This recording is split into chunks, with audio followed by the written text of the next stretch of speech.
سڵاو بینەران و بیسەرانی کەناڵی ئاسمانی پەیام، خوشحاڵم لە ئەڵقەیەکی نوێ بەرنامەی پرتوێتان دەگەمەوە.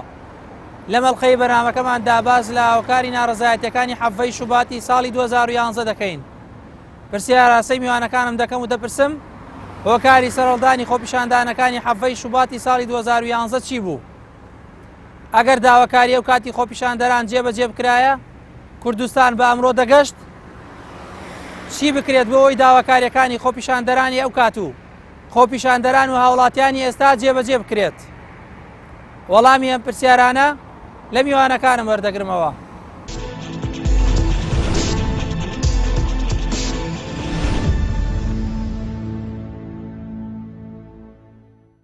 دیارە بەڕاستی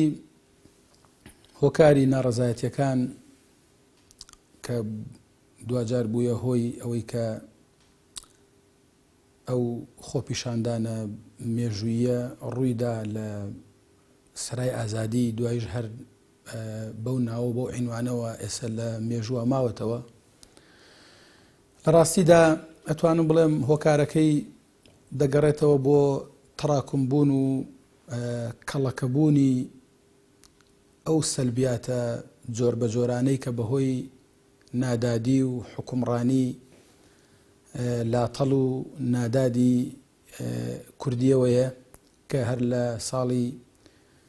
1992 دەستی پێکردووە زۆر بەداخەوە.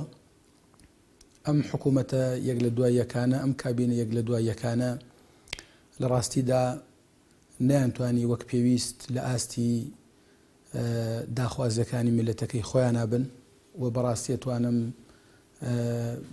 ینی بڵێم بە تەواوەتی فاشیل بوون لەوەدا کە نەیانتوانیوە خزمەتی میلەتەکەی خۆیان و نیشتیمانەکەی خۆیان بکەن. چونکە لە ڕاستیدا حکوومەت بۆچی حکوومەت پێویستە لەسەری کە بەلای کەمەوە دووشت بۆ خەڵک مسۆگەر کات، نان و ئەمان. بەڵام ئەمان هیچ کامیان نەکردو. ئەوی کە پەروەردگار لە قورئانی پیرۆزە منەتی پێئەکا لەسەر قوڕیش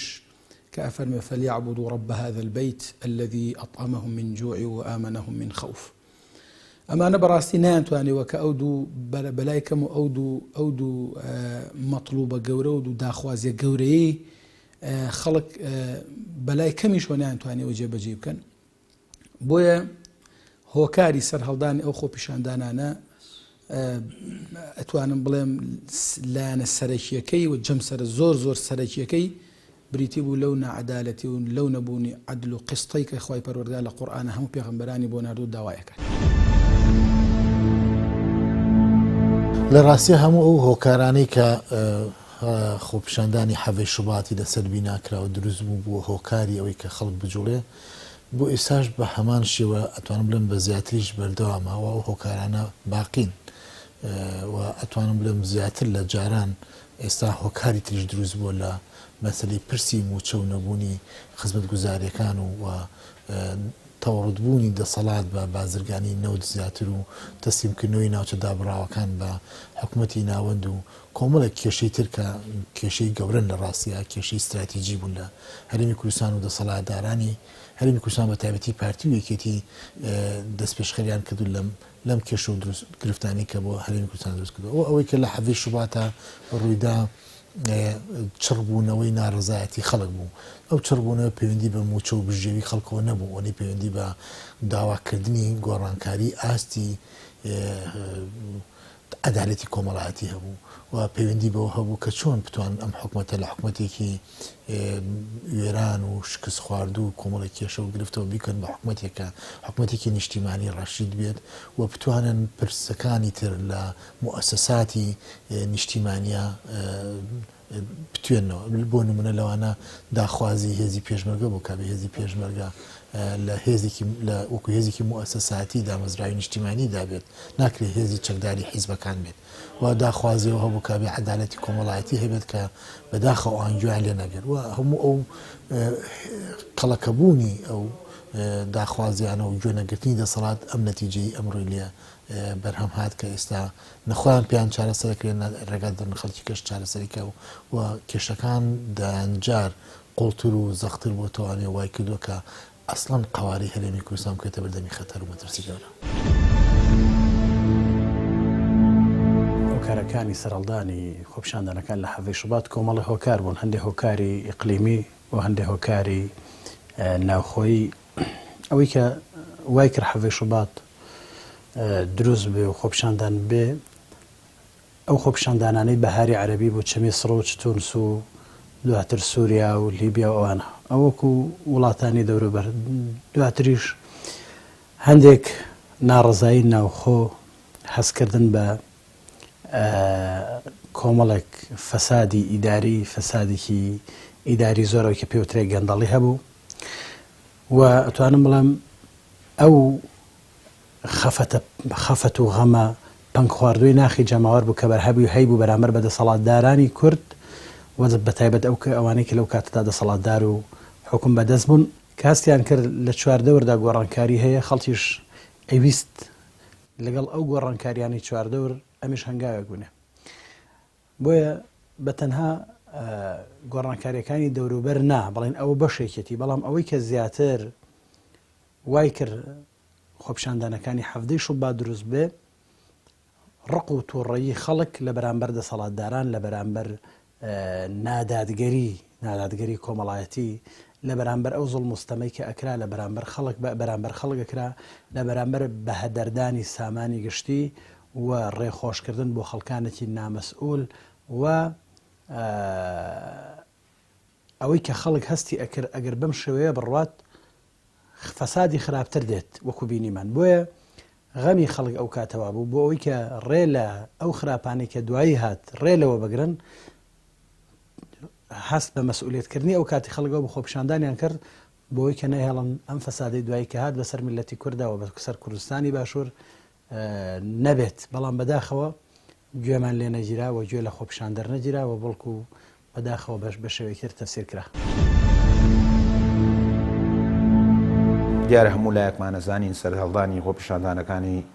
ساڵی 2011 لە مانگی شوباتە هۆکار زۆر بوون بۆ ئەوەی خۆپیشاندانانە سەریان هەڵدا، بەڵام گرنگترینیانەوە بوو کە نەعەدالەتیەکی زۆر لە سیستمی حکومڕانی هەرێمی کوردستانە هەبوو، تەسکیە و تەسکەیەکاریەکی زۆر لە سیستمی حکومڕانی هەرێمی کوردستانە هەبوو، خۆسەپاندن لە هەرێمی کوردستانە هەبوو، سڕینەوەی لایەنەکانی ئۆپۆزیسیۆندا لایەن دەسەڵاتەوە لە هەرێمی کوردستانە هەبوو و سەرەڕای ئەمانەش مەسائلی ئەوەی کە پێی ئەڵێن سەروەری یاسا لە هیچ شوێنێکی ئەم کوردستانە وجودی نەبوو، خەڵک بە تەواوەتی بێزار کرا بوو و نامبڕینی خەڵکە بوو، سزادانی خەڵکە بوو، سزای سیاسی خەڵکیانەیە.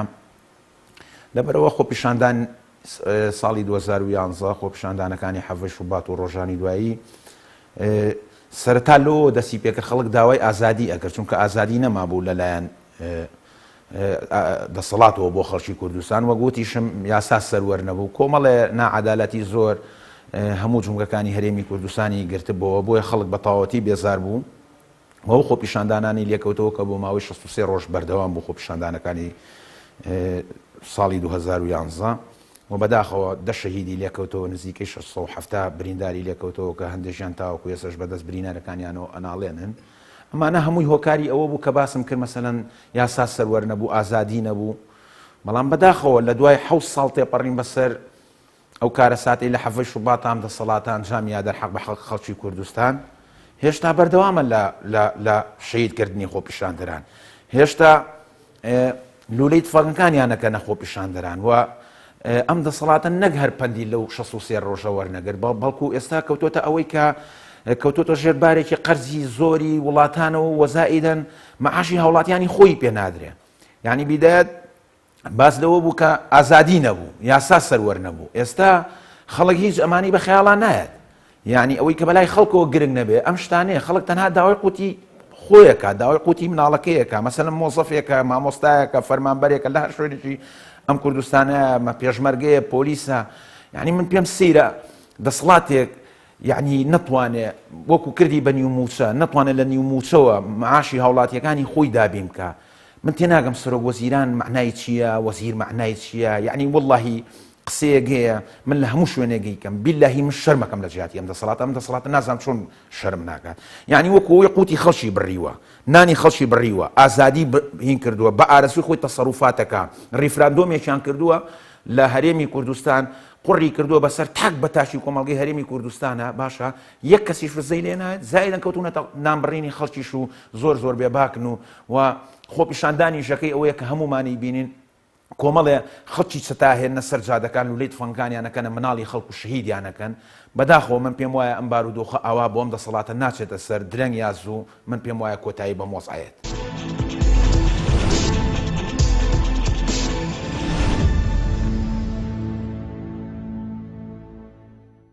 خۆی لە ڕاستیدا کوردەواری قسەیەکی زۆر جوانیان هەیە کە ئەڵێ دۆستم ئەوەیە کە ئەم گرێنێ و دوشمنم ئەوەیە کە پێم ئەکەنێنێت. ئێمە لە ڕابردووە زۆر هاوارمان کرد، زۆر داوامان کرد هەر لە سەر مینبەرەکانی خۆمان لە نووسینەکانمان لە مقابل تەلەڤیزیۆنەکانمانە دواتر لە مینبەرەکانی سەرای ئازادیە زۆر هاوارمان کرد دامان بە گوێچکەی هەردوو دەسەڵاتی یەکێتی و پارتیە چونکە بەڕاستی تاکو ئێسش دەسەڵات بەدەست ئەو دوو حیزبەیە زۆرمان پێوتن کە حکوومەتداری ئاوا ناکرێت نادادیەکی زۆر هەیە گەندەڵی و ئیستیقلالێکی زۆر هەیە خەڵک بێزارە لێتان هیچ گوێیان نەگرت. فعلەن ئەگەر ئەو کاتەی کە بەتایبەت لە سەرای ئازادی ئەو داخوازیانەی کە خەڵک زیاد لە 60 ڕۆژ لەسەر شەقام مایە و داخوازی کرد ئەگەر ئەم حکوومەت و قەوارە و دەسەڵاتە بەخۆیان بچوایەتەوە و جێبەجێ بکردایە لە 150 ئێستا ڕۆژمان بەم ڕۆژانە ئاگەی. من ڕۆژێک لە مەجلیسێکا بووم کەسێک پرسیاری لێکردم وتی مامۆستا تۆ یەکێک بووی لە مەلاک دیارەکانی سەرای ئازادی لە یەک ڕۆژە 2 جار گرتمیان لەسەرەوەی کە چوومە سەرای ئازادی و تاری هەینیم خوێندەوە. وتی باشە مامۆستا چ سوودێکی هەبوو؟ وتم بەڕێزەکەم ئەزانی چ سوودێکی هەبوو؟ وتم سوودەکانی زۆر و بەڵام لەم مەجلیسا و لەم کاتە کورتە تەنها ئەتوانم ئەوە وەڵام بەمەوە کە ئەگەر ئەو هاوارە و ئەو داخوازیانی ئەو کاتە کە ئێمە کردمان جێبەجێ ببوایە ئەم حاڵەتەی کە ئێستا تێکەوتوین ڕووی نەئەدا. ئەمەی کە ئێستا تێکەوتوین نەتیجەیە. ئەو کاتە مقدمەکانی دەستی پێ کرده بوو، پێشەکیەکانی دەستی پێ کرده بوو. ئەو کاتە ڤایرۆسەکە وردە خەریک بوو دابووی لە جەسەد و خەریک بوو تەشەنەی کرده بوو زیاتر تەشەنەی ئەکرد. ئێمە هاوارمانە کرد ئەمان و با نەگات نەخۆشیەکە نەگاتە ئاستێک ببێتە ئایدز ببێتە سەرەتان و شێرپەنجە دوایی دکتۆر بڵێ هیچ چارەسەرێکی نەماوە و بەرەو مرگ و بەرەو کۆتایی بوون ئەڕوات.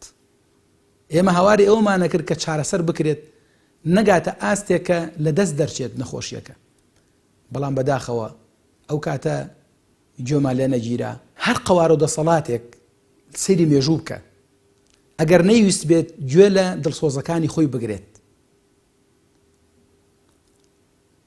گوێ لە داخوازیەکانیان بگرێت، گوێ لە نەسیحەت و ئامۆژگاری و داخوازیەکانیان بگرێت، گوێ لە موعانەتەکانیان بگرێت. ئەگەر نەیویست بێت گوێ بگرێت بەڕاستی بۆ خۆی زەرەرێکی زۆر گەورەی کردووە. سەرئەنجام ئەو گوێ نەگرتنە ئەو حساب بۆ نەکردنە بۆتە هۆی ئەوەی کە نەخۆشیەکە گەورەتر ببێت تەشەنە بکە زیاتر ببێت و دەرەنجام لە ناوچووە. بەداخەوە ئەمانیش بە حەقیقەت یعنی لەبەر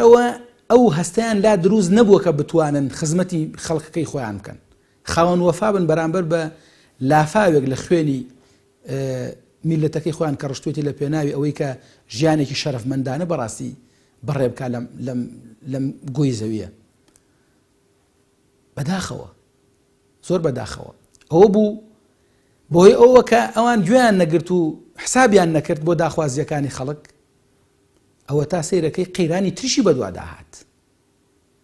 حتا تەنانەت قەیرانی فرۆشتنی خاک و وڵات و لە زیاد لە 151 خاکی ئەم نیشتیمانەیان بەینە عەشیەتین وەضوحاها فرۆشت و دایان بەدەستی خەڵکی ترەوە و کەسیش بەڕاستی پێ نەوتن بەری چاوتان برۆیە. نا بە دنیایەوە ئەگەر ئەو کاتە نەک هەمووی لە سادا پەنجای شەچەنە ئەو کاتە بەڵێنیاندا لە پەرلەمان بڕیارێکی بۆ دەرکرا کە 19 خاڵ جێبەجێکرێ لەو داخوازیانی کە لە خۆپیشاندانەکان بەرزیان کردوانێەوە بەداخەوانێ ئەوان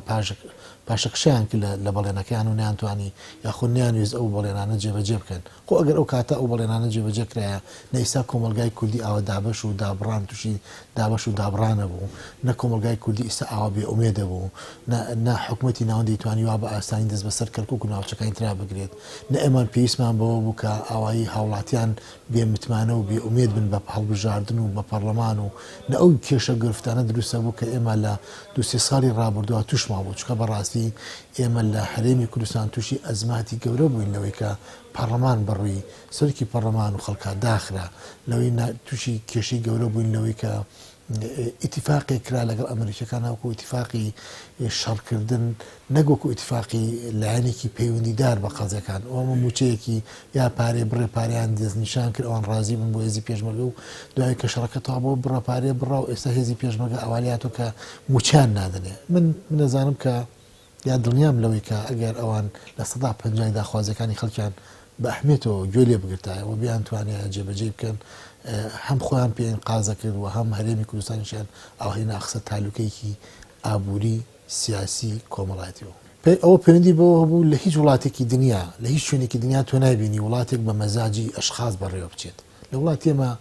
ئەم وڵاتە بە مەزاجی چەند سەرکردەیەکی ناویەکێتی و پارتی دموکراتی کوردستان بەڕێوە چێت وڵات کە بە مەزاج بەڕێوە بچێت نەتیجەکەی وابێت و عەقڵی ئەم مەزاجش بەڕاستی عەقڵێکی قوڵ و عمقێکی ئیداری و حکومڕانیان نەبوو یعنی ئەوان نیانزانی کە مەسلەی پرسی نیشتیمان سازی چییە ئەوان تێناگەشتن لەوەی کە پرسی عەدالەتی کۆمەڵاتی چییە ئەوان پیان وابوو ئەگەر بتوانن 6 بینا بەرزکەنەوە لە شوێنە گشتەکانەوە بیناکان لەسەر خۆیان تاپۆکەن بەما ئەتوانن بە کۆمەلگا بڵێن و بە دنیای نێودەوڵەتی بڵێن کە ئەوان توانیانە گۆڕانکاری گەورە لە هەرێمی کوردستان دروستکەن بەڵام دەرکەوت کە ئەو ئاراسی ئەوان ئاراسیەکە کە ماڵوێرانکەرە نەکرد بۆ کورد تەنانەت بۆ حیزبەکانی خۆشیان وەرە سیر کە بزان ناو حیزبەکانی خۆیانە چ گازندەیەکەیە ڕۆژانە کادری خۆیان هەڵەواسن خۆیانە کوژن ڕۆژانە کەسوکاری کادری ئەو حیزبانش تووشی تالوکەی ئابووری بوون یعنی ئەمان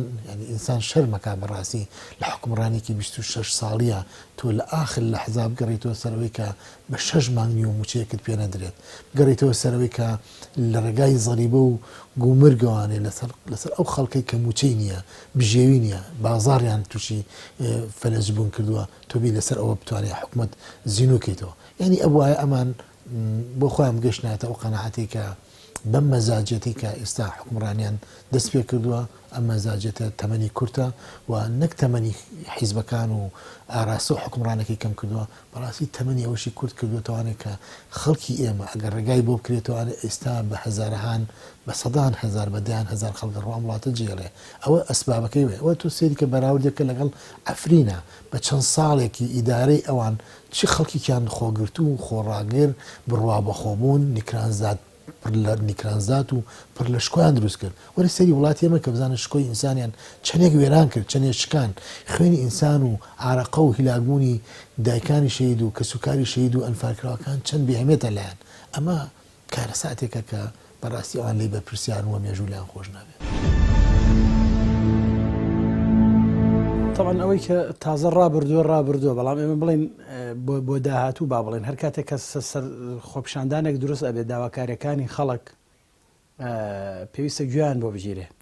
ئێمە ئەگەر بەو ئەگەرە بگەڕێنەوە بێگومان تازە گوزەشتووە ڕووی داوە هەموو شتەکان تێپەڕیون ئێمە ناڵێن ئەگەر وا بواە ئەبوو ئەگەروانە بۆیان نبوو بەڵام ئەڵێن بۆ ئەو کەسانی کاڵێن بۆچی ئەو کاتە خۆپیشاندان بوو من جوابەکە ئەواکەم پرسیارەکەی جەنابتان ئەوها لە یەکەمەوە ئایا ئەو کاتی خەڵک تێر بوو خەڵک لە ڕەفاهیەتە ئاژە بۆ خۆپیشاندانیە کرد کێ خۆپیشاندانیە کرد بۆچی ئەی کرد نخبەیەک کە هاتبن خۆپیشاندانیان نەکرد ئەیانزانی چی لە پشت خەزیەکانەوە هەیە ئەنزانی ڕۆژانە چی سەرەتی ئەم وڵاتە بە هەدەر ئەدرێ چۆن قۆرەخکاری هەیە لە نێوانی مەسئول و کوڕە مەسئول و ئایلەی مەسئولەکانە و چۆن سەرەت و سامانی ئەم وڵاتە تەخشان و پەخشان ئەکرێ و چۆن ناشەفافیەتێکی هەیە کە ئەو سەری دیار نییە خەڵک لەوە ئەترسا کە ڕۆژێک لە ڕۆژان ئەم وشکە کەڵەکە ئەڕوخێ پێش ئەوە خەڵک ئەو کاتە هاواری ئەکرد داواکاری ئەکرد بێگومان ئەگەر دروست بێت ئەگەر دروست بێ قسەکە وەکەوەی کە جەنابەت فەرمون نەخێر ئەمە ڕووی نادا چکە ئەو کات کە باسی شەفافیە دەکرا باسی ئەوە ئەکرا مەسەلەن نەوت داهاتەکەی چی لێیە لەکوێ خەرجەکرێ کێئی با کێئی هێنە کێوای لێکە داهاتە ناوخۆیەکان چیان بەسەردێ دەسەڵاتەکان چۆن دابش کراوە حتا یەکێک لەو داواکاریانە کە خەڵک بەرزیە کردو ئەو کاتە لە ئەو کاتی کە هەرێمی کوردستان سەرۆکی هەبوو یعنی لە قەزایەکە یا لە گردێکە ئەژیا لە مەسیفێکە ئەژیا بەبێەوەی ئاگای لە بەشەکانی تری کوردستان بەوە یەکێک بوو لە داواکاریەکانی خەڵک کە ئەو قۆڕەخکاریانی کە هەیە وردە وەکو نەخۆشیەک کە چۆن کەسێک تووشی نەخۆشیەک ئەبێت نەخۆشیێک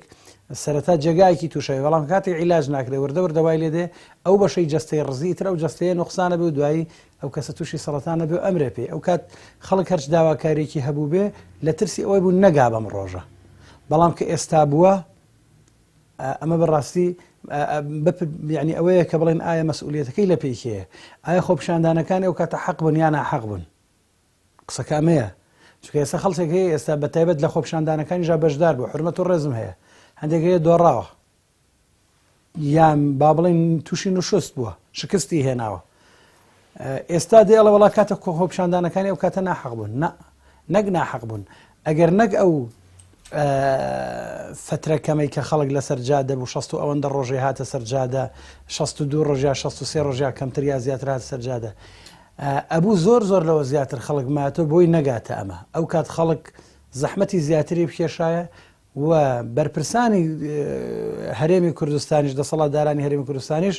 باشتر بەهاتنایە بەدەم خەڵکەوە نەک تەخوینی خەڵکیان بکردایە چون خەڵک غەمی ئەوەی بوو ئەمە ڕوونەدا کە مەسەڵەن نەدانی 2 ساڵ و نیو نەبوونی 2 ساڵ و نیو موچەی فەرمانبەران 2 ساڵ و نیو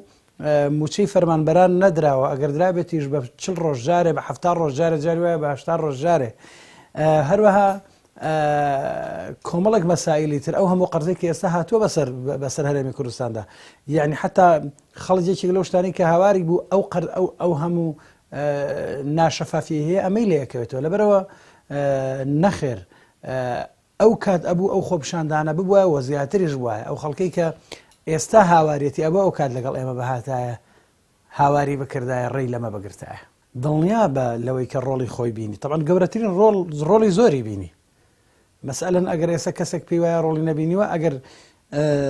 دەسەڵاتدارانی هەرێمی کوردستان سڵیان نەکردایەتەوە لە خۆپیشاندەران ئێستا هەرێمی کوردستان بە عقاری زۆر خراپترا چوو بوو ئەگەر سڵیان نەکردایەتەوە لەوەی کە دەنگێکی زیندوو هەیە و خەڵک ئیتر بێدەنگ نابێ شتی زۆریان بەسەر خەڵکدا هێنابوو مەگەر ئێستا کە نبینی حاڵی حاضر کە ئێستا ئێمە تێداین یعنی من نازانم لەگەڵ خەڵکی دەرەوە چۆن باسی ئەو بکەین ئێمە فەرهەنگمان چییە کە ئێستا مەسەن ئەوان نزیکی 2 مانگە قوتابخانەکان داخراون لەبەر چی داخراوە ممکن ئێستا خەڵک بڵێ مامۆستا بایکۆتی کردو مامۆستای فەقیر بایکۆتی نەکردووە مامۆستا ژیانی نییە باشە هەر ئەمەیەکی ئێستا مەسەن لە بەشێکی ئەم هەرێمە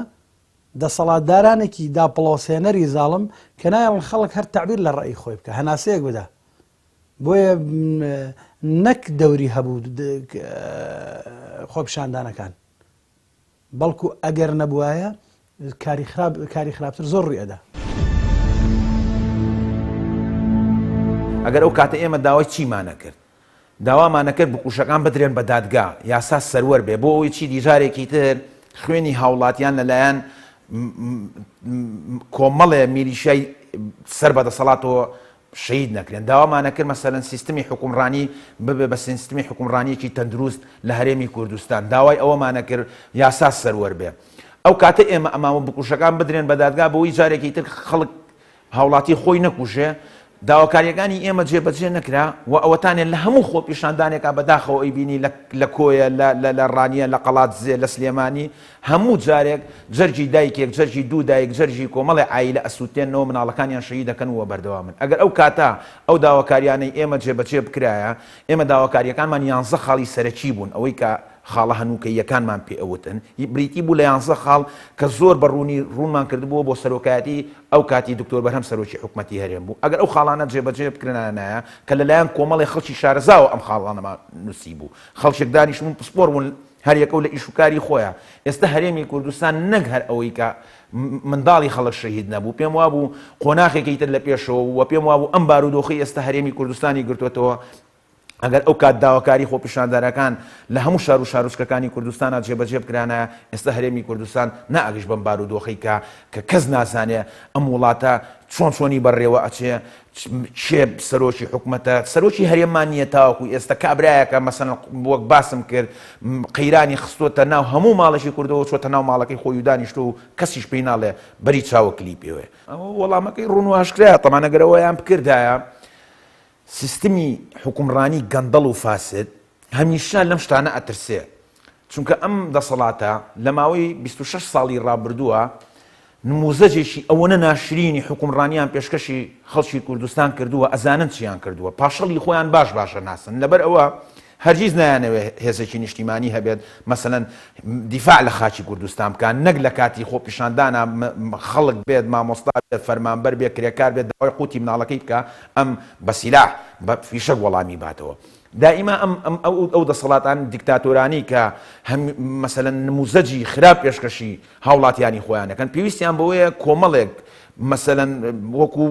باندی مافیایی یا چۆنەڵی نازانم کۆمەڵێک خەڵکی چەتە بە دەوریانەوە بێ بۆ ئەوەی خەڵکیان بۆ بکوژن، فەلاقی خەڵکیان بۆ بکەن، خەڵکیان بۆ بفرێنن، خەڵکیان ینی ئەوەی کە لە هەرێمی کوردستانی بینین ڕوون و ئاشکرایە. لەبەر ئەوە منە پرسیاری جەنابەت ینی وەگوتم وەڵامەکەی ڕوون و ئاشکرایە. ئەگەر ئەو کاتە ئاساس سەروەر بووایە مەسەڵەن بەدەیان مەسئول لە هەرێمی کوردستانە ئەبێ ئێستا بدرێن بە دادگا لەسەر خیانەتکردنیان، لەسەر ئەوەی کە تعدایان لە خەڵک کردووە، لەسەر ئەوەی کە فەسادی زۆریان کردووە. ئەم چۆن یاسا سەروەرەکە لە کاتێکە ئەگەر یاسا سەروەر بێ یاسا ڕوبەڕووی یەکەم کەس ئەوانە بێتەوە کە ئەبێ ئەمانە بدرێن بە دادگا، چونکە میلەتەیان گیانۆتە ئەم وەزعە. لەبەرەوە وەک باسم کردووە هێزی نیشتیمانیش کاکە لە زۆنی سەوزە نەک هەر هێزی نیشتیمانیمان نیە لە هەرێمی کوردستان، لە زۆنی سەوزە مەسئولمان هەیە مەسەڵەن کۆمەڵێک جەیش و جاشی بەدواوەیە، مەسئولێکی ترمان هێسێ فەوجی هەیە، مەسئولەیە هەر یەکە و کۆمەڵێک چەکگاری دوای خۆی خستووە بۆ دیفاعکردن لە بەرژەوەندی خۆی و بەکارهێنانی ئەمانە بۆ چاوترساندنی خەڵکو و ڕفاندنی خەڵکو و شەهیدکردنی ڕۆژنامەنووس و چالاکی مەدەنی و ئیلە ئاخیریه. یعنی لەبەرەوە قەت ئەوە ناکەن کە شتێک بێت، چونکە ئەوەی تر کۆتایی بە ژیانی سیاسی ئەوانەیە ئەگەر ئەو یاسا سەروەر بێت و ئەگەر عەدالەتی کۆمەڵایەتی بەرقەرار بێت ئەوانە کۆتاییان پێێت.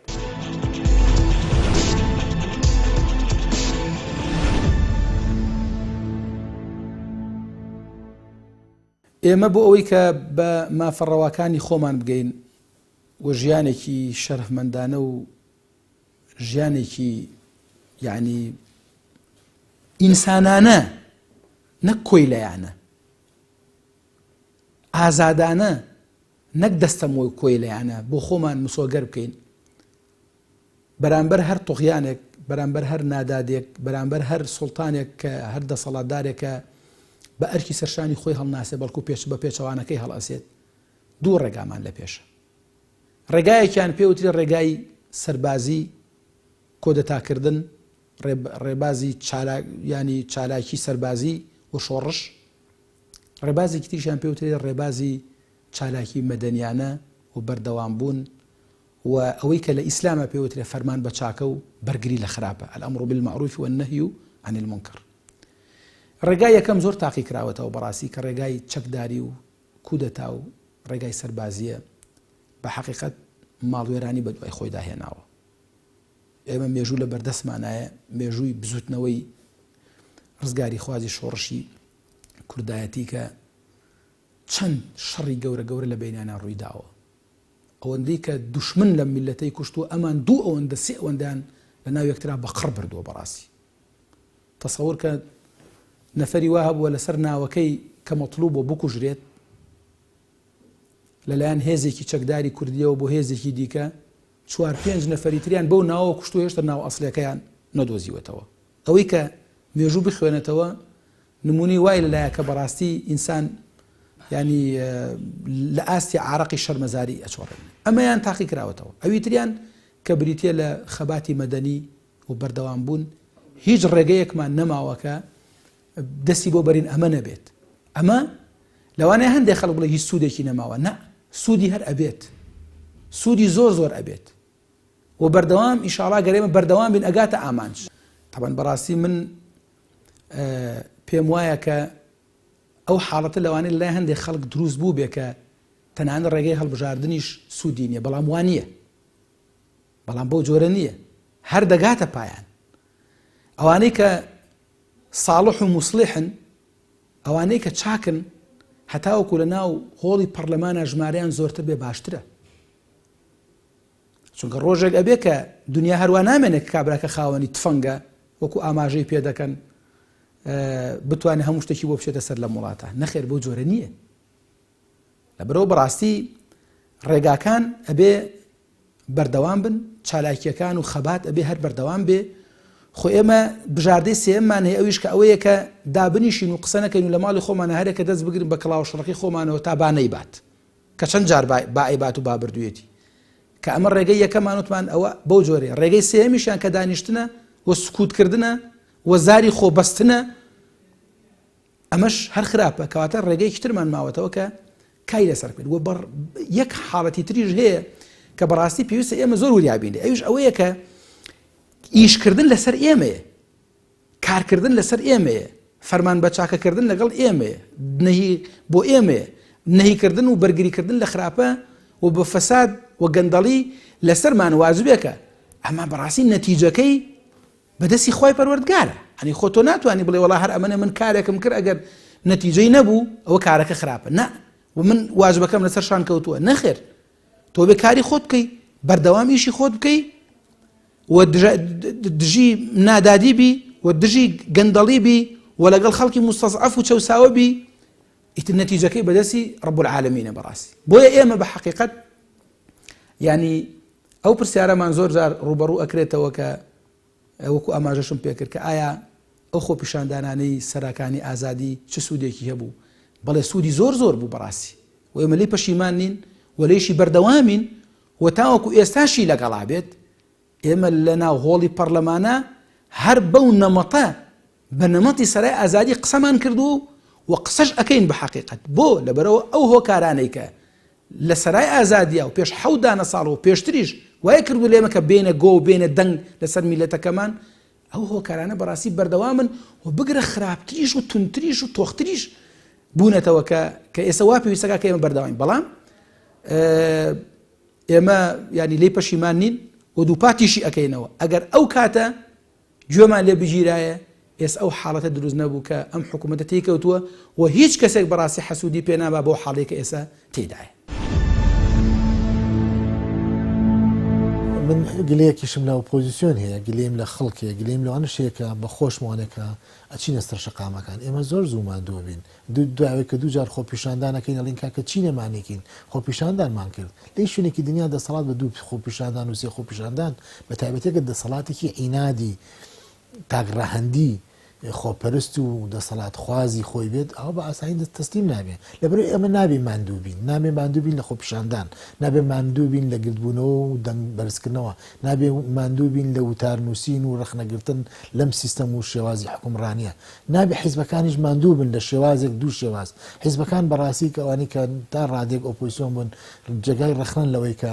کاتێک کە دەسەڵاتیان بەدەستنهێنا بوون بە شەریکی ئەم دەسەڵاتە، جێگای ڕخنن لەوەی کە نیانتوانیەوە پێکەوە بلۆک بەندیەک دروستکەن، پارتیەکێتی سەرباری ئەوەی کە تەقوین یەکتریەکەن، سەربارەوەی کە شەڕی ناوخۆیان دروست کردووە، سەربارەوەی کە دنیای کێشانەیە، بەڵام هەمیشە لە دەسەڵات و حکومڕانتیا بەیەکەوەن. ئەم لایەنەکانی تر هیچیان بە یەکتری نەوت و خوێنی تریشیان نەڕشتووە، کێشەشیان نییە، نازانم بۆ ناتوانن پێکەوە بن. ئەگەر ئەوان ئەم بلۆک بەندیە دروستکەن ئەتوانن بەر بەم قەڵم ڕێوی پارتیەکێتی بگرن، ئەگەر ئەمان ئەم بلۆک بەندیە دروستکەن ئەتوانن بەر بە بلۆکی دەسەڵات بگرن کە بلۆکی دەسەڵات تووشی شکستی گەورە بووە. ئەمە شەڕمان کێشەمە لەگەڵ دەسەڵاتێکان نییە کە دەسەڵاتێک بێ کە دەستکەوتی گەوری بۆ ئەم کۆمەلگایە بەدەستێ نابێ. ئێمە کێشەمە لەگەڵ دەسەڵاتێکە کە شکستی خواردووە لە بەردەمی حەقی ئیستیحقاقی ڕەوای هاوڵاتیانە کە موچەیە خزمەت گوزاریەکانە بەسیترین شتەکە ئاو کارەبایەمان ناتوان دابینیکەن. من لێ ناشارمانێ ئەوان خۆیان بە شکست خواردووە زانن، بەڵام لە ئەلام و ڕاگەاندنەکان ئەواناڵن. ئەگینا من کە لەگەڵانم دانیشتوم حەز ناکەم ناوبێنم، بەڵام هەرە پۆستی هەرە باڵایم حکومەتە پێی وایەکەیتە ئەتک بوون، شکستیان خواردووە، هیچ شتێک نەماوەتەوە ئەوان دەستی پێوە بەرن ئەوە شکستان چۆن ئەوان ئەحساسەکەن بڕۆ سەیری پەیجە کۆمەڵایەتیەکان بکە بزانن لە چەند هەزار کەس چەند کەس ڕخنەی هەیە چەند کەس داد و بێدادیەتی لە ئەم دەسەڵاتە ینی خۆوانە متابعاکەن بەوە نابێت چەندێک قەڵەم فرۆش و قەڵەم کڕیان خەڵکی قەڵەم فرۆشیان لە خۆیان کۆکرێتوانە پیانە هەڵبن ئەوە نەتیجەیەکە کە هەموو دەسەڵاتانی کە توی شکستە بن لە ئاخرشتا دەست بۆ وابن ئەوەی نەتیجەکە ئەوەیە کە کۆمەلگای ئێمە بڕۆ سواری تەکسی بە بڕۆ لەگەڵ دەستگێڕێکە لەگەڵ پاکەت فرۆشتێکە لەگەڵ کاسبکارێکە لەگەڵ موچەخۆرێکە قسە بکە بزانە چ داد و بێدادێکی لەدەست ئەم شێوازی حکومڕانیە چونکە ئەم شێوازی حکومڕانیە بە تەواوەتی شکستی خواردووە و نابێت لێگەڕێن ئەم شکست خواردووی ئەوان بەردەوام بێت و ئەمەش تەنها بەو شێوازی کە تۆ پرسیارەکەی ئەوە بوا بێ کابێ ئەم لایەنانە کۆبنەوە هاوپەیمانەتێکی فراوان دروستکەن لەسەر ئەساسی دروستکردنی فۆرمێکی تری حکومڕانی پێک بێن و کێشە شخصێک کێشە حیزبیەکانیان وەلانێن و بەمە هاوڵاتیان ئاشکەنەوە بە هەڵبژاردن هاوڵاتیان ئومێدیان بۆ دروستکەنەوەە کە ئەتوان گۆڕانکاری گەورە دروست بێ و ئێمە گۆڕانکارێکمانەیە کە لە ڕێگای شۆڕشی سپیەوە بێ لە ڕێگای خوێنڕشتنەوە نەبێ لە ڕێگایکی مەدەنیەوە بێ بە پەرلەمان داخن بەڵام ناتوان تا سەر پەرلەمان بەڕووی پەرلەمانتاران و سەرۆکی پەرلەمانە دابخەن. من لێرە حەزەکەم بە سەریح شتێک بڵێم پێویستە هەموو هاوڵاتێکی ئەم کوردستانە کەوتت هاوڵاتی بەبێ جیاوازی نێرو بێ گەنج و پیر بەبێ جیاوازی مەذاهیب و دین هەمووی بە دەوڵەمەند و هەژارەوە هەمومان بەیەکەوە جوانین و ئەم وڵاتەشی هەمومانە ئەگەر هەر هەمومان دەستمان لە ناو دەست یەک نەبێ بەیەکەوە نەبین دەسەڵاتدارانی ئەم وڵاتە باچیان نییە لەوەی کێ ئەژی کێ ئەمرێ کێکی بەسەردێ ئەوان حازرن هەر ڕۆژێک شتێکیان بەسەرە بێ واستایان هەیە کە محکەمە نەکرێن ڤیزە و پاسپۆرتەکانیان حازرە ئەبڕۆن بۆ دەرەوە نمونەیەک بڵێم قەرار نەبوو مەتارەکانی هەولێر و سلێمانی بۆ گەشتە نێو دەوڵەتەکان داخراو بن ئەیوەنێ کە کاتێک ئەمان نەخۆشە بە نیا شتێکیانە بێ یەکسەر تیاری خاصیان بۆ هەیە ئەبێ خەڵک لەمە تێبگە ئەوەی کە پێویستە خەڵک بیزانێ هەمومان وەک چۆن غەزەیەکان فەڵەستینیەکان لە غەزە ئامادە بوون هەموو قوربانیەک بدەن بەڵام ئیسرائیلەکان بەسەریاندا زاڵ نەبن من ئەڵێم ئەگەر لەم وڵاتی ئێمەیە هەمومان هەموو کەسێک لە ئێمە ماڵی کوڕێکی بکا بە قوربانی فەردێکی بکا بە قوربانی بۆ ڕزگار بوون لەم دۆخە و بەجێهێنانی ئامانجی خۆپیشاندەران هێشتاکەمە کەواتە ئەوەی کە پێویستە خەڵک بیکا تەسحیەدانە قوربانیدانە بەخۆی بە ماڵی بە وەقتی بۆ بەدەستهێنانی ئامانجەکانی ئەو سای خۆپیشاندەران و ئەوانی کە ئێستاش لە ناخیانە ئەو غەم و پەنگی خواردەوە بۆ لە بینبردن و ڕووخاندنی ئەم ستەمەی کە ئەکرێ بەرامبەر هاوڵاتی نەک تۆڵەکردنەوە من ناوی نانم تۆڵەکردنەوە خەڵک حەقی خۆیەتی بە هەر جۆرێک لە جۆرەکان بۆ یەکرێ بەدەنگدان ئەتوانێ بەدەنگدان ئەتوانە بیگۆڕێ ئەم وەزع بگۆڕێ و ئەم زوزاڵ مستەمکارانە کەنارگیر بکە بابی کات بە دەنگ هەڵبڕین و هاتنە سەرجادە ئەتوانێت بابی کات بە هانابردن بۆ دەرەوە بۆ هەر جێگایەک بە لێدوان بە قەڵەم بە قسە بە نەسحەت و ئامۆژگاری بە هەر شتێک ئەیتوانێ ئیتر ئاسانترینان ئێستا مەسەلەن دەنگدانە هەرچەند دەنگدان لە وڵاتی ئێمە ممکنە زۆر دەورێکی نەبێ من قەنعاتی شخصی خۆمە چکە بینیومانە ئەوانەی خاوەنی قووەت و هێزن نایەڵن زۆر دەنگی هاوڵاتی دەنگی هەبێ تەئسیر و کاریگەری هەبێ بەڵام ئێستا زۆفەکە مقدارێک گۆڕاوە ئەتوانم بڵم لەوانەیە بۆ دوای ئێستا دەوری هەبێ لەبەرەوە بەڵێ ئینسان هاوڵاتی ساغ و بە وەفا و بە ئەمەک نابێ قەت کۆڵ بدە چونکە ئەمان گەشتون بە نانێک ئەیانەوێت لە دەستی نەدەن کەسیش نایەوێ نان لەوان بسەنێتەوە نان و کۆشک و تەلار و مەسەبی خۆیان بۆ خۆیان بەڵام بێڵن بە خەڵک بە ئیسراحەت بشی خۆی من بەڕاستی هەمیشە من قسەیەکی تر جیاوازم هەبووە یعنی ڕئی خۆم بە ئاشکرا لە هەموو شوێنێک گوتووە هیوادارم ئەمەوە کوشتێکی شخصی کە خۆم یعنی ڕئی شخصی خۆمە من هەمیشە وتومام دەسەڵاتە بە خوێن هاتووە بێ بە خوێن بڕوە یعنی لای من ئەمە هێنا بەڵام ئەمە ڕئی منە بەڵام ئەوەی کە مەسەلەن ئینسان هین نەکات ئەوەیە ئەم وڵاتە مەسەلەن لەواتێت لە تووشی کارەسات بێت چونکە ئەمانە هیچ باشیان نییە بە خوێن ڕشتنی هاوڵاتیانی خۆیان و خۆپیشاندانی چەندان خۆپیشاندانمان تاقی کردوێتەوە خەڵک شەیدی لێدراوە خەڵک گیراوە خەڵک فەلاقە کراوە خەڵک هین بووە ئەوەی کە ماوەتەوە هەڵبژاردنە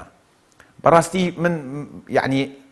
ئەم قسەیەکەم یعنی ئەمە خەڵک بە عاتیفە بیر نەکاتەوە لانی کەم ئەم بێمنەتی ئەم دەسەڵاتیان لەم هەڵبژاردنەیە بۆ دەربکەوێ کە چەند بێمنەتن بەرامبەر هاوڵاتیانی خۆیان کە چەند بێمنەتن بەرامبەر شەهیدەکانی خۆیان کە چەند بێمنەتن بەرامبەر پێشمەرگا یعنی هەتا پێشمەرگیان لە شەڕی داعشا بەکارهێنا بەکاریان هێنا هەتا بەناوی پێشمەرگەوە دەیان سوڵ و ساقیان لە هەموو وڵاتان کرد باشە ئەوەتانی ئێستا خێزانی شەهید دەبینی یەتە بەردەمی کامێرەکان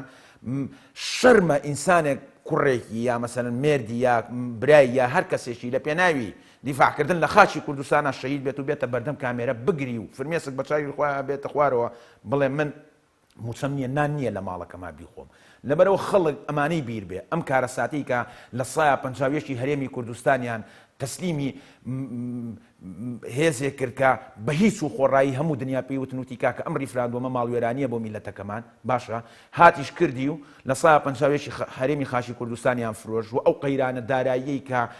کەوتۆتە ناو هەرێمی کوردستان و ئەزانی کاگێ من نازانم تا چەند ئەوە ینی ئەم قیرانە بڕوان پێ بکە بەس بریتی نییە لەوەی کە لە نانی خەڵک بڕاوە بەس بریتی نییە ئەوەی کە مەسەرەن کابرای دێتە سەرجادە داوای پاروەنانەکەی خۆیان ئەم قەیرانی داراییە لە هەرێمی کوردستان کارەساتی زۆر گەورەی دروست کردووە یعنی بەڕاستی پێت بڵێم کارەساتی فەسادی ئەخلاقی بڵاو کردوێتەوە لە هەرێمی کوردستان دزی و باندی جەردەیی و ڕێگری و ئەمانی بڵاو کردوێتەوە لە هەرێمی کوردستان ڕۆژانە بەدایان جار لەم لاولای بینین یعنی خەڵکی ڕێ بە خەڵکەگرێ ئەم هەمووی نەتیجەی ئەم کارەساتەیە کە هەرێمی کوردستان بەم قەیرانە داراییە ڕۆیشتووە ینی من یەک نمونەی بەسیط بۆ جەنابەت بژێڕمەوە لەم ڕۆژانەیە من لەگەڵ کوڕێکی برادەرمە لەسەر سیمەترێکە ئەهات ئەگەڕامەوە بۆ ماڵەوە کابرایەکە هەیە سوپەرمارکێتی هەیە قەرەباڵخی لە بەردەم دوکانەکەی بوو دابەزین پۆلیس وشتی لێ بوو من بە کابرای دوکاندار هاوڕێم بوو پێم وتمەوە چیوتی وەڵڵاهی نازانم پۆلیسانە هاتوون ئەڵێن ئیلان و بیلانە بێ بێ داوا بکەیت داوا قەید بکەیت منیش وتم بۆچی بووە وتی وەڵای دزیم لێکراوە منیش وتم بۆ ناچی داوا قەید بکەیت کاکە تۆ کابرا مەسەن بە منی وت بڕوان پێ بکەوتی کاکی ئیسماعیل دزیم لێکراوتی نەو دەغیلەی دوکانەکەم نزیکەی ملیۆنێک و 800,000 دیناری تیا بووە ئەم کابرا دزە نەهاتووە دەستبەرێ بۆ دینارێکی وتی چووە دووقت و شیر و دووسێ دەسە دایبی بردووە یعنی کابرایەک مەسەلەن بە نمونە ئەگەر قوتی مناڵەکەی و لە ناو بێشکە لە برسێتی یعنی مەسەلەن ئینسان ئەتوانێت تەحمولی هەموو ئازارێ بکات بەڵام کە جەرکی یا مناڵێکی لە برسا هاواری کریا گریا ئامادەیە هەموو شتێ بکە وتی کابرا هاتووە ئەوەی دزیوە لە دوکانەکەم وتی ئەگەر دز وایە دەغیلەکەمی ئەدزی وتی ئەو هەموو پارەی تایە ینی گەشتۆتە ئەوەی خەڵک دزی ئەکا بۆ قوتی مناڵەکەی بەدایان کارەسات لە تەلەڤیزۆنەکانی جەنابتانە بینین و لەم لاولەولا ئەی بینین و ڕۆژانە ئەی بیسین و لە ناوهینە بەدایان کارەسات لە هەرێم پێشمەرگە هاتووە خۆیە کوژە یعنی مناڵە بینی وەڵڵاوە بیللاهی من ئەم هینا باسەکەم مامۆستایەکم هەبوو یەکێک بوو لە مەکتەبی لە متەوەسطە بوو من یەکێک بوو لە مامۆستا هەر شەریفەکانی ئەم شارە مامۆستایەکی بەناوبانگ مامۆستایەکی زیرەک بیللا بەتەڵای هاو لەم ڕۆژانە وتی کاکی ئیسماعیل 5,000 بەرێ وتی خوا ئاگای لێ دەبێ زەید لە ماڵەکەمانە باشە لە ساڵی 81ەوە مامۆستایە ئەمانە یعنی نامەردایەتی لەمە زیاتر بۆ ئەم هەرێمی کوردستانە بەجێنایڵ بەدایان تریلیۆن دۆلارتان بۆ خۆتان و ئاژدا و ئاباوتان و ماڵ و مناڵتان دزیوە لەسەر قوتی ئەم میلەتە نەکبەت و هەژارە کەی یەخی ئەم میلەتە بەرێن ینی بەدایان وەک گوتم کارەسار ڕوویە خەڵک خۆیە کوژێ خەڵک ئینتیحارەکە بەدایان گەنج خۆیە دەست ئەو ئاوی ئیجە و بوو بە خواردەمەنی قرش و دعبای ناو ئاو ئەمانەش یعنی واللهی وباللهی هینەگەی من ڕۆژی 100 جار لە جیاتی ئەمانە تەریقە بوو ئەمانە نازانم ئینسان ئەگەر ئەخلاقی سیاسی هەبێ ئینسان ئەگەر ئەخلاقی کۆمەڵایەتی هەبێ لایەنی کەم یعنی پێم وانییە هیچ کەسێک بای زەڕێک وجدان لە ناخیانە بێت ئەمانە هەر وجدانیشیان نەماوە ئەم هەموو کارەساتە ئەبینن و یەنە سەر تەلەڤیزۆنەکانیش دەسەکەن بە درۆی گەورە و بێشەرمانە لەسەر ئەم تەلەڤیزۆنانە کۆنگرەی ڕۆژنامەنووسی و هینی سیاسی و لەبەرەوە خەڵکی هەرێمی کوردستان ئەم شتانی کە باسم کرد هیوادارم لە هەڵبژاردنەکانە ئەم شتانیان بیرکەوێتەوە بە دوو دروشمی فاشیلی کلاسیکی ئەم دەسەڵاتە هەڵ نەخەڵەت و بچێت دەنگیان باتەوە سزایەکیان بن ویان لێ بکەن چۆن لە کەرکووک و ناوچەدا بڕێنراوەکان ڕسوای دنیا و قیامەت بوون با لە ناو هەرێمی کوردستانشە ڕسوایان بکەین بۆی هەر هیچ نەبێت لایەنی کەمەوە مەسجدیان پێ بڵین کاکە ئێوە تەواو لێبوونەتەوە بۆواز لەم هەرێمی کوردستانە نایەن لەبەرەوە داوای لە خەڵکەکەم و دەردی جەنابی شدوتی ئیش لەسەرەوەکەن مەسەن خەڵک نەچێ بۆ دەنگان چونکە پاشەڵی خۆیان نەزانن چییە خەڵک ئەبێ ئەم جارە بەجددی بچێتە سەر سندوقەکانی دەنگدا من باسیەوە ناکەم دەنگ بن بەچێ و دەنگ نێن بەشێ بەڵام من یەک شت بە وجدانەوە ئەڵێم کۆمەڵی ئیسلامی بزوتنەوەی گۆڕان ئەم دوو حیزبن منیش وەکو هەموو هاوڵاتێکی هەرێمی کوردستان گلیم لە هەردوو حیزبەکە هەیە وەڕەخنەشم لێ هەیە بەڵام ئەبێ خەڵکی کوردستان یەشتیان بیر نەچێ کۆمەڵی ئیسلامی و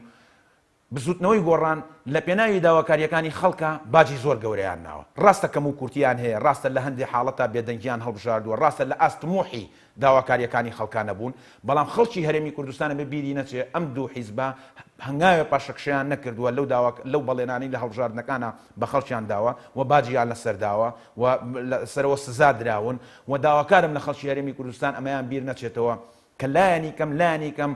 بزوتنەوەی گۆڕان و کۆمەڵی ئیسلامی بەشدارین لە هیچ گەندەڵیەکە بەشدارین لە فرۆشتنی خاشی هەرێمی کوردستان بەشدارین لە کوشتنی هیچ هاوڵاتیەکە لەم هەموو فەسادی و قەیرانیە تەنها دیفاعکردن ئەم دوو حیزبە لە هاوڵاتیانی هەرێمی کوردستان بووە ئەمە وەکو ڕیکلام باسی ناکەم بەڵام ئەمە بە وجدانەوە خەڵکە بێ ئەمەی لەبیر بێت و بۆ ئەوەی ئەم حیزبانە بەڕاستی سزابدا لە کاتی هەڵبژاردنەکانە.